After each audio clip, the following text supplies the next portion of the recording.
So the green blue ocean, this is a term that I coined or that I created 5 years ago when we started Green Monday. I think most of you are familiar with the concept of blue ocean, right? It means a new market, something that is untapped, is something new, and creating something that people didn't even know they need, but once you show it to them, they figure, hey, I've been waiting for this for a long time. But to me, business is a huge engine that can really empower people to change. Now, on one hand, we need to educate people why we should reduce meat consumption and increase plant-based. But on the other hand, why plant-based cannot be prevalent, cannot be popular? There are 4 major things that limit the growth of that. Number one, it is a lot of people perceive it is not nutritious enough. So you cannot get enough protein, you cannot get enough nutrition from a vegetarian or vegan diet. So that's one of the limitations. The second one is it simply doesn't taste good. The third one is it's not convenient. For a long time, my family, when we had to go shop for plant-based ingredients, we go to North Point to buy this, we go to Kwun Tong to buy that, we go to Chun Wan to that particular shop to buy that particular ingredient. And finally, just not enough knowledge, not enough information to educate them that actually there are so many options out there, particularly with all the great innovations that come up, particularly in the last 5 to 10 years. So with Green Monday, my idea of this social venture, and this is something that we drew up from 2012, not from like 2 weeks ago, is that it needs to be a social enterprise, or in fact not one social enterprise, but a group of companies or a group of entities that address the different areas in order to facilitate behavior change.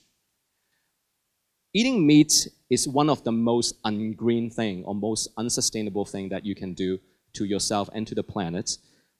We talk about feeding 9-10 billion people by 2050. And the planet simply doesn't have that resources. Livestock produce more carbon footprint than all transportation combined.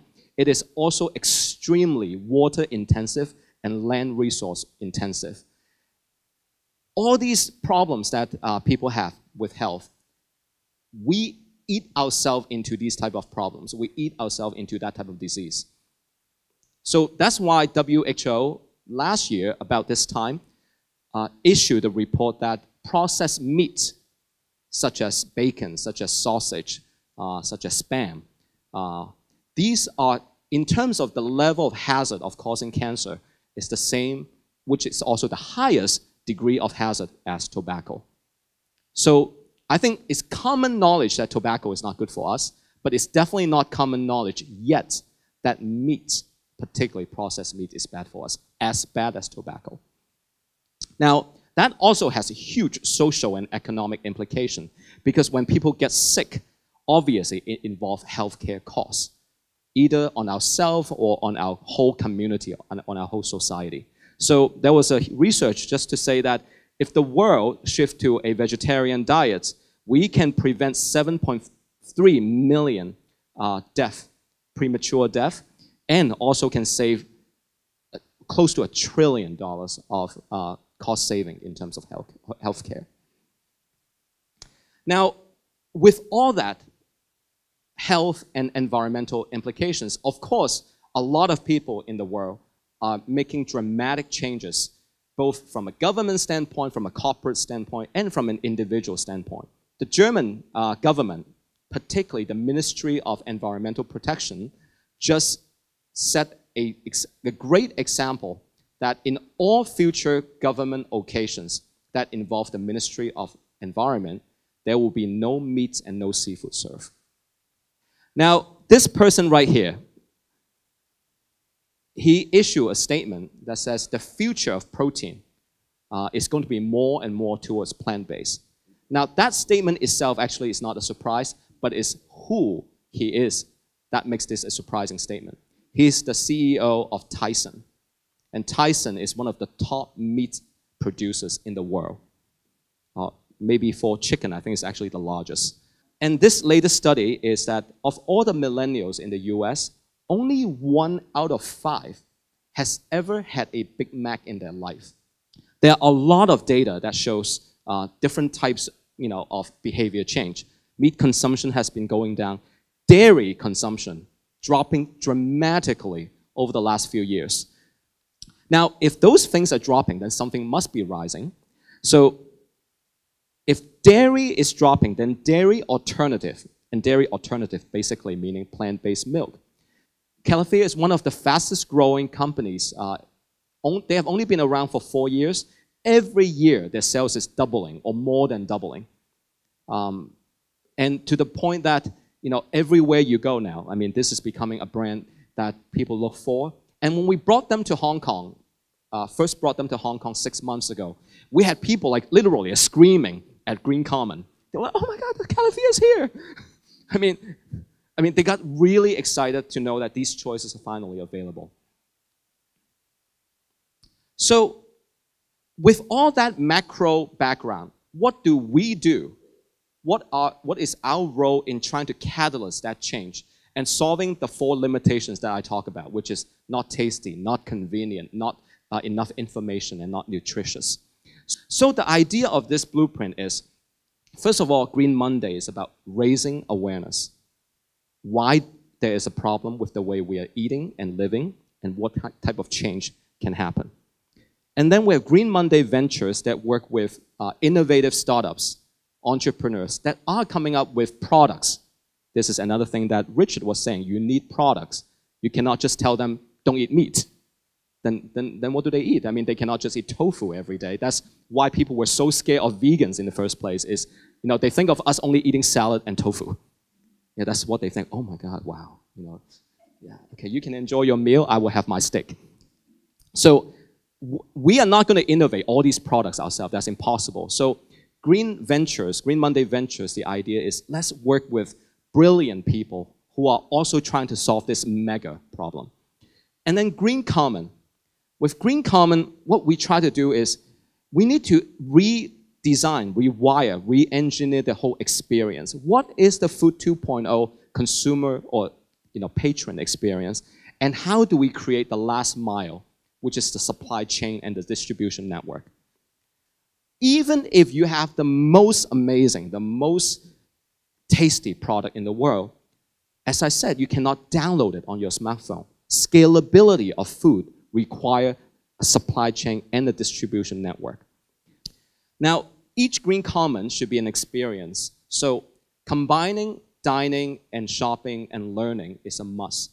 That's why when you walk into the shop, you will see a lot of data, a lot of science, a lot of messages that still tell you about the things I told you at the beginning of this speech, but in a much softer way. We don't believe in the approach of blaming, shaming, bashing anyone or anything. Even the biggest carnivore coming in, even for one green meal, we want to celebrate that. Because that is the first step to change. The other part of experience innovation is on culinary. It's from a dish innovation standpoint, meal innovation standpoint. How do we make this and how do we make adaptations of these that fit the local crowd? Now, what people in LA eat and what people in Boston, in New York eat are not the same. I mean, even different cities within the US have different flavor. And of course, if we shift them from North America to Asia, we need to do local adaptation.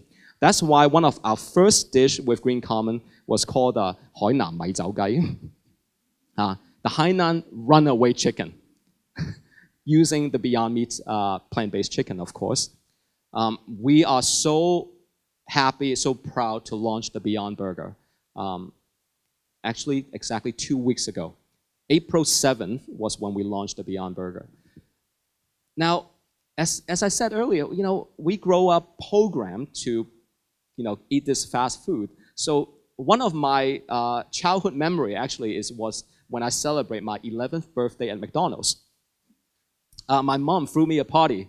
And that was actually one of the best memories of birthday party. I still remember that. I had a really good time. I think I had 3 filet-o-fish that day. So there's something emotional about between us and food. It's not, again, it's not just about the nutrition. It's not just about the calories. It's, we have cravings.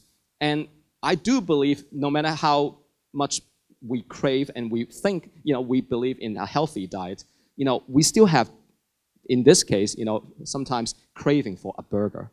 And in this case, actually a very meaty or meat-like burger. When I first had this Beyond Burger in the headquarters of Beyond Meats last January, so it was January of 2016, 16 months ago. I remember that experience very vividly because I had the first bite, and then I took a deep breath. And then I had another bite. I closed my eyes and like, wow, this is the best thing in the world.